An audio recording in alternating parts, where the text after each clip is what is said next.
So yesterday I recorded a whole video on Redfall and how it was ridiculous. We haven't heard anything. It just had its 1-year anniversary. There hasn't been a lick of DLC. They've barely gotten the game running better. And I wanted to point out how it was just ridiculous. The people who may have bought the $100 Bite Back edition have not heard anything. They don't even know if they're still getting the 2 additional playable characters that they already paid for. So I made this whole video, we filmed it, we cut a bunch of it together. This is the raw recording you can see here as we like skip around. There's all sorts of stuff, looking at their social media posts and all that. Sorry, my cats are joining me for the video today, and so you might see them puttering about. They're a little disruptive.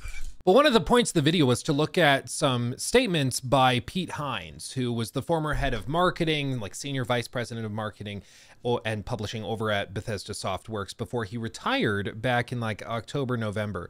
But in this article that he did with IGN, a little interview, he described how they weren't going to abandon Redfall. They were still working on it. Bethesda's not the type to walk away from projects and dump them just because they started rough. He's like, Game Pass is forever, which I thought was particularly funny, especially now after today's news, because he says, "We're going to get it to be a good game because we know as a first-party studio, Game Pass lives forever. There will be people 10 years from now who are going to join Game Pass and Redfall will be there." Props to them, right? Not abandoning a game, not doing anything drastic. And they also confirmed for everybody, as in this article right here, that was published and distributed a year ago in June of 2023. They said Microsoft is not planning to shut down the Redfall studio, Arkane Austin. Great. Let them fix it. Oh, what's that? Oh, none of that's true anymore. That's all wrong. They just closed them. I woke up, rolled over, checked my phone, and I had a bunch of texts from my editors and stuff telling me that this was just announced. And I was like, what? Really?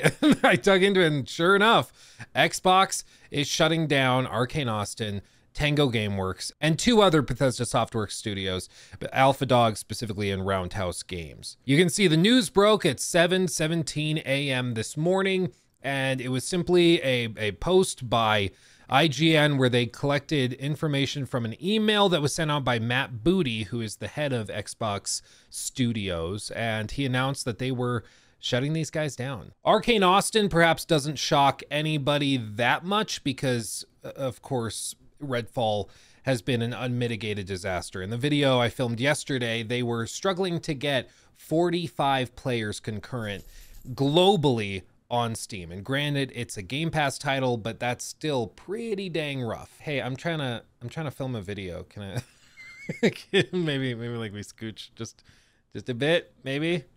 Yeah, go be like Hermione. She's in the background. She's cooperating. Well, what also took me by surprise is that they're also dumping Tango Gameworks, the guys behind The Evil Within, and of course Hi-Fi Rush, which was a very well-received shadow drop to Game Pass just like what, early last year out of nowhere? Furthermore, Alpha Dog Games, maker of the mobile game Mighty Doom, I personally have never heard of that, will also close. Roundhouse Studios will be absorbed by the Elder Scrolls Online developers ZeniMax Online Studios, and this is part of a broader restructuring. They announced earlier this year that they were going to lay off about 1,900 people in the gaming division. And they started out with a few waves that hit Activision and some other places. But now the next wave is hitting some other companies. And it's an unfortunate reality of the current industry. I'm kind of at a loss for words, because I think we all were kind of braced maybe for this to happen to a company like Arkane or a studio like Arkane after a really disastrous launch, but they said time and time again all last year, that this was not going to happen, and they've just walked it back. But now it makes a lot more sense why there have been no plans revealed for DLC. There's been no looks at any sort of marketing campaigns or anything. Like, we just have heard nothing from them other than like a 60 FPS update that made the game better, but certainly didn't fix it. But you can see in this X post from Arkane, it says, sign up here to receive details on how eligible players can receive this credit. And this credit is specifically in regard to this post. Today, it was announced that Arkane Austin will close and development will not continue on Redfall. To everyone that has supported the work from our Austin studio over the years, thank you. Thank you for spending time in our worlds and making them your own. Arkane Lyon will continue their focus on immersive experiences where they are hard at work on their upcoming project, which is that Blade game. Redfall players who purchase the Hero Pass as part of the Premium Biteback Edition or the Premium Biteback upgrade will be eligible to receive the value of the upgrade. While there are no further updates, Redfall servers will remain online for players to enjoy. I'm not sure the value of the upgrade. Does that refer to like store credit? Does that mean that they're going to give you DLC or something else? But you can see this seems to have taken them a bit by surprise, because even they are saying this article will be updated because they haven't actually taken the steps to fully realize this program to get your money back or to get some sort of refund. And to be clear, this is not the first time that this type of thing has happened. Ubisoft actually in years past, back in 2014, they canceled the season pass for Assassin's Creed Unity. And in exchange for that, they didn't refund players, but they gave them the Dead Kings DLC for free. So if you wanted that, you could get that. And then they also gave them the ability to redeem a copy of The Crew, Far Cry 4, Watch Dogs, AC Black Flag, Rayman Legends, or Just Dance 2015 at no charge. So they tried to give you the value of this season pass, but it wasn't like they just gave you a refund. And this to me sounds weird that this is allowed. Like you buy something and then when they don't deliver that something, they just give you something else you didn't want to make it even. I'm surprised that works and is allowed. I would think they should just give you back your money and just issue a refund. But I'm sure in their terms of service or something, there's like a little statement that says, oh, and if we can't deliver DLC, we reserve the right to give you something of roughly equal value, blah, blah, blah. So I'm sure they're covered legally. I just think it sucks. If I were somebody that bought the Biteback Edition, which thankfully I didn't, I would be upset. I would just want my money back, but I guess beggars can't be choosers in this instance. I mean, the studio's going under, so I guess getting something is something.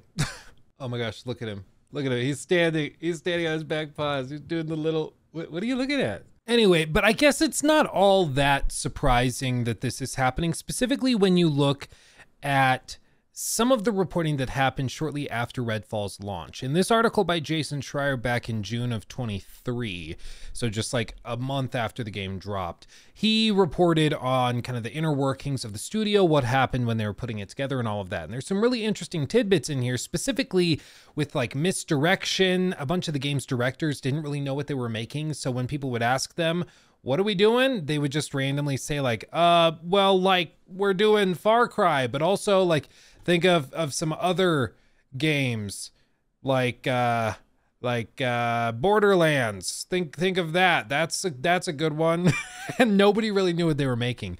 And as a result, a lot of people didn't really like what they were making. And one of the interesting things about this also is Redfall wasn't announced for years while it was being developed. And so people would apply for jobs at Arkane Austin thinking that they were going to get to work on like Prey, or they were going to get to work on Dishonored or something like that. And so they would apply, but nobody in the interviews could tell them what they were going to be making until they got the job and signed all the NDAs and all that stuff. So people would take the job all excited they were going to get to make their dream type of game, and then show up to work on the first day and find out that they're making a co-op looter shooter live service game. And a lot of people didn't like it and didn't last very long. They had crazy high turnover as a result. And you can see here, morale at Arkane suffered. Veteran workers who weren't interested in developing a multiplayer game left in droves. By the end of Redfall's development, roughly 70% of Austin staff who had worked on Prey would no longer be at the company, according to people familiar, as well as a Bloomberg analysis of LinkedIn and Prey's credits, which is wild.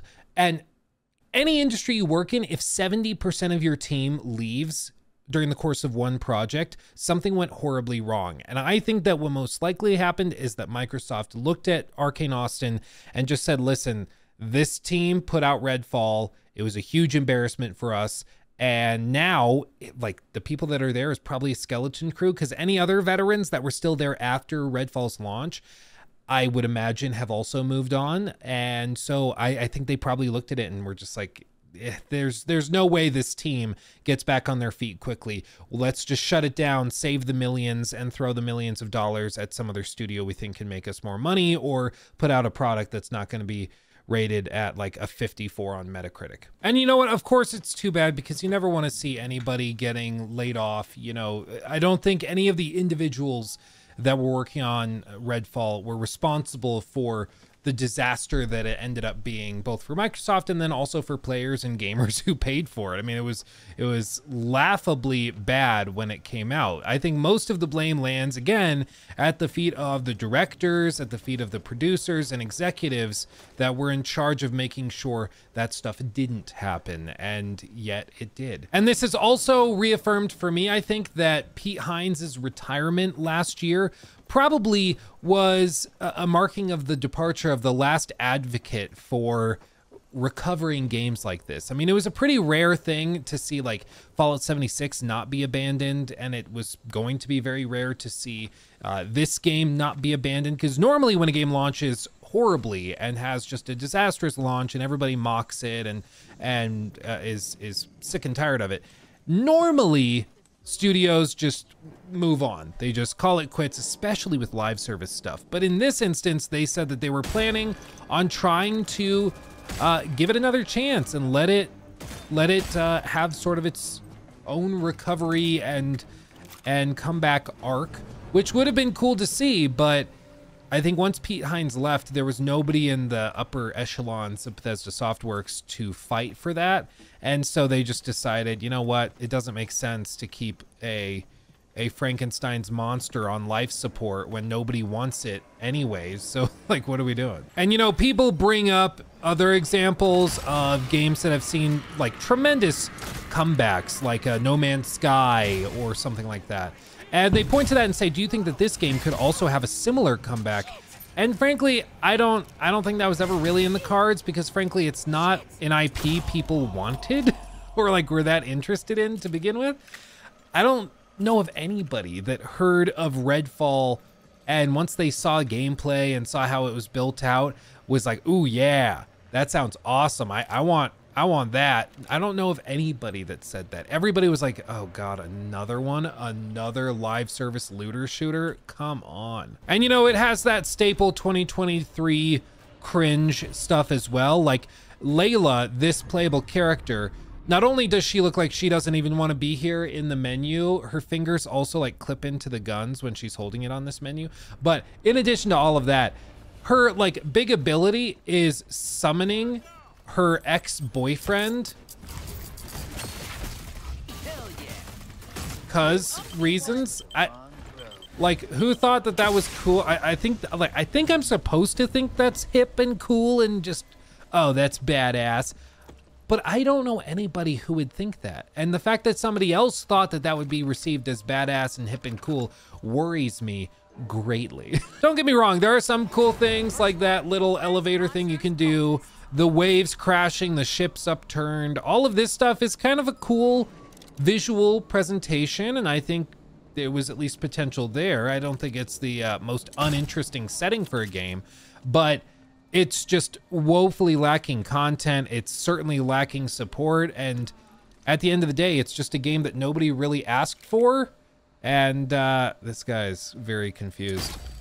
And so I'm not really shocked that this news is breaking, but it still is lame and sucks, certainly for the people that didn't really do anything wrong other than work as hard as they could on a concept that nobody wanted, that they were being forced to work on by executives who thought it would be a quick cash grab. But the one chance this game had of really making a comeback is now pretty much gone and dead, because they were supposed to get at least 2 more playable characters. They were supposed to get new expansions, enemies, boss fights, stuff like that. And all of that is just gone. I mean, they're no longer going to be doing anything for it. I wonder for how long that was the plan, because we haven't heard anything from them in a very long time. They pretty much would spend a month between social media posts, and even then it was like you would hear like a GIF posted on Twitter. Like that was all you would see. What is happening on the ground here? What? Okay, I don't know what's happening. But you know what? Hopefully this marks the end of an era of really crappy attempts at live service games, because we've gotten a flood of them and it's just wasted the potential of so many great studios. I mean, this studio at one time made Prey, and Prey was fantastic. And yet they were forced to do this, and in the process lost all of the talent that made Prey possible. And so now they're just left with this. And of course, Xbox execs are like, okay, well, we can't really make money on this, so let's just not bother with it. Let's just move on. But you know what? At the very least, one thing you can say about the game is at least it has those Starfield load screens whenever you want to go into a building. So at least there's that. So all of this to say, the saga of Redfall is at an end. It will not be getting a miraculous comeback, and the shell of the game that we currently have is all the game will ever be, unfortunately. There's not going to be any cool No Man's Sky redemption arc. There's not going to be anything. It's just dead and gone, and this is all we got. Wow, look at that. Look at that AI though. Wow. That's some Google Bard crap. So I guess let me know what you guys think of all of this. Are you gonna go back and give the game another shot just to see maybe the 60 FPS update is better and is nice to have? Or are you just done and ready to forget that this game ever existed? Oh, that would have been cool if I landed that. There we go. Unfortunately for me, I think this represents the final opportunity to uninstall this game and just move on. You know, there's no reveling in anybody's misfortune with the shutdown of the studio. I wish everybody there the best of luck. But it doesn't change the game that released as a result of those executives pushing for stuff that they shouldn't have been pushing for and trying to milk their audiences for all they were worth with a game that nobody wanted. And so maybe this is the start of a new era where we're not going to see these lame attempts, and maybe, you know, executives have learned their lesson and they're just going to start with a clean slate. Or maybe this is just a quick cost-cutting measure, and we're going to find out in June at all of those gaming events that there's 15 new live service looter shooters on the way. I guess time will tell. But thank you for watching. I love you all dearly. Make sure to like the video. That always helps. And subscribe if you haven't subscribed already. Also, if you want to hang out with me live, head over to Luke Stevens Live, my second channel. I'll have it linked down below in the description and pinned comment.